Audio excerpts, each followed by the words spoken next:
तिसऱ्या टप्प्यातील लोकसभा निवडणुकीची मतदान प्रक्रिया मंगळवारी पार पडणार आहे। कोल्हापूर आणि हातकणंगले लोकसभा मतदारसंघात या दिवशी मतदान होणार आहे।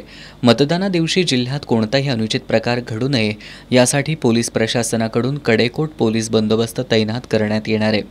कोल्हापूर आणि हातकणंगले या दोन लोकसभा मतदारसंघांसाठी पोलीस अधीक्षक महेंद्र पंडित यांच्या मार्गदर्शनाखाली 2 अप्पर पोलीस अधीक्षक, 10 पोलीस उपअधीक्षक, 30 पोलीस निरीक्षक, 194 सहाय्यक आणि उपनिरीक्षक, 4660 पोलीस कर्मचारी, 2950 होमगार्ड, राज्य राखीव पोलीस दलाच्या 2 तुकड्या आणि केंद्रीय राखीव पोलीस दलाच्या 2 तुकड्या जिल्ह्यात तैनात असणार आहेत।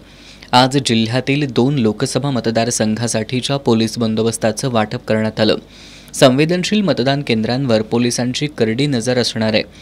जिल्ह्यातील दोन्ही लोकसभा मतदारसंघात मतदान प्रक्रियेदरम्यान कोणताही अनुचित प्रकार घडू नये आणि मतदारांना भयमुक्त वातावरणात मतदान करता यावं यासाठी पोलीस प्रशासनाकडून संपूर्ण तयारी करण्यात आली आहे।